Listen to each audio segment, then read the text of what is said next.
it's been a mass exodus so far in San Francisco. They just cut Kyle Juszczyk. They traded Deebo Samuel. Star cornerback Shavarius Ward went to Indy. Backup tackle Jalen Moore and running back Elijah Mitchell went to Kansas City. Even backup quarterback Joshua Dobbs left. He went to New England. There's also plans to release defensive tackle Javon Hargrave, and are also expected to cut defensive tackle Malik Collins if they can't find a trade partner. Mark, you've done your fair share of San Francisco games over the last few years. You're tight with Kyle Shanahan. What's your read on what's going on in San Francisco? Are they in teardown mode? I think they are trying to get younger. I think they think that some of the age has led to the injuries. Hargrave missed most of the season last year. Deebo has had injuries the last couple of years. He hasn't had kind of a huge productive season since 2021, I think, was where he was a big Pro Bowler and did all the things he did, maybe 2022, whatever it was. But the last couple of years, he's been, a guy that has had some injury issues, also been a little, unhappy with his role. And during that time, Juwan Jennings has really come to the forefront, former quarterback at Tennessee, developed into a wide receiver. They found out when a bunch of guys were hurt last year that Juwan Jennings could actually be a big-time wide receiver, and he can do some of the things that Deebo does. So I just think it was like one of those situations where they said, hey, listen, we had a couple of young guys come in, play really well for us last year. We thought they really developed. It affords us the opportunity to get younger and get healthier. And we're going to take some guys that I know are household names. And I said this last year about the Broncos. Remember when the Broncos were 5.5 points? They had their over/under total was 5.5 wins. And there was a big thing about, hey, they're the 32nd or the 31st best roster in football. And I said, hey, just because the national media doesn't know any of the names doesn't mean they don't have players that can play. And I said, I told people all around, hammer the over. They will win a lot more than 5.5 games. And they did, because we here in Denver know that roster better than the average folks do.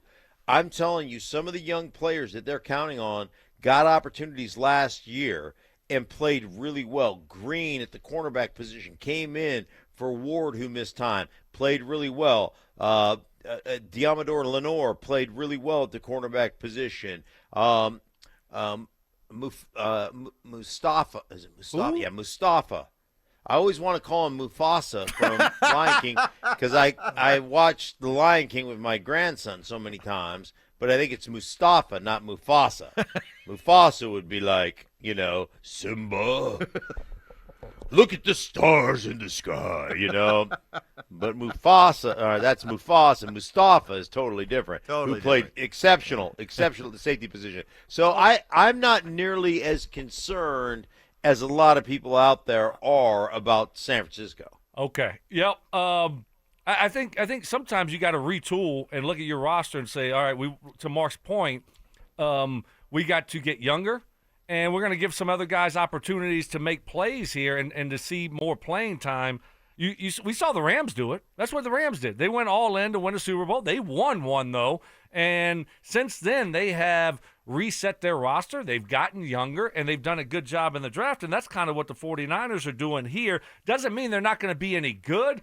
But I think the point here, and what we talked about earlier, Mark, is Christian McCaffrey, George Kittle. Do you think there's any way that John Lynch looks at them two and says, hey, yeah, Broncos, would you like they're on the trade market at all, Mark? Do you think that's going to be a possibility? I think if the value is right, then yes, and I think more on the more for George Kittle than for Christian McCaffrey. I think Christian McCaffrey is still such a unique player that he would be harder to trade than George Kittle would be for them. Just based on what I know about the organization and how they feel. They love both of the players, don't get me wrong, but I think if George Kittle became available, he would be a guy they would be more willing to move on from than Christian McCaffrey. If Christian McCaffrey were made available and you're the Broncos, how much would you be willing to offer to go after him? Like I don't know what the value there is. Would you give a second? Christian McCaffrey. Would you? Yes. I would give a too. second. I agree. But Evans over here, he said no. Boy, he wouldn't do a second. The injury history, guys, come on, you can't overlook it. And I think it's amazing how much has changed in just a year. Because a year ago, when we would talk about a running back, it'd be like, don't draft a running back too high, don't pay a running back too much, and don't overinvest in running backs. They're all in committees now. It's running back by committee. They get hurt all the time. They're a high risk as they get close to 30 years old. And now 1 year changes all that?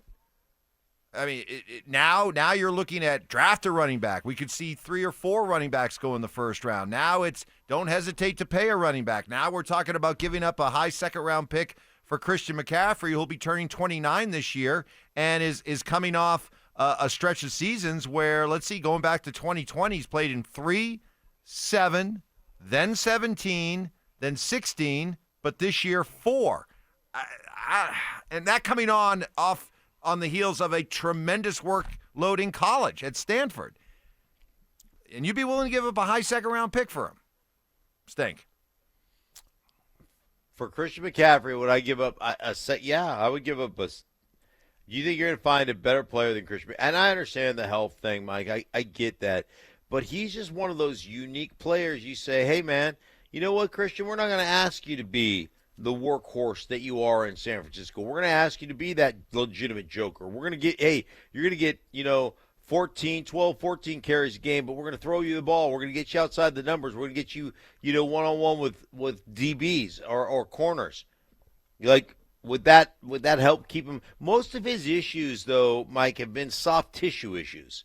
They haven't been like, hey, he tore an ACL, or, hey, he, dislocated his ankle, or, hey, it's been like the soft tissue things, which I think, I don't know. I mean, I just don't think they're as dramatic as some of the other injuries.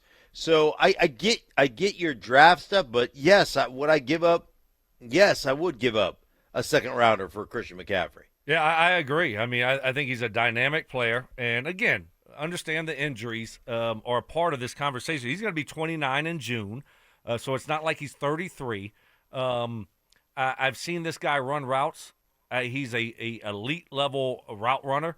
So to Mark's point, and that's what I kind of mentioned earlier, is Broncos would use him a little bit differently if you had him. And you're not asking him to run the ball, 20 times a game. That's not what you're going to ask him to do. But there's a role for a guy like that in this offense that I think would be a huge benefit and asset for Bo Nix. You have a guy like that around Bo Nix, it's only going to help his development, only going to help him take that next step in year 2. And you're telling me it cost me a second-round pick?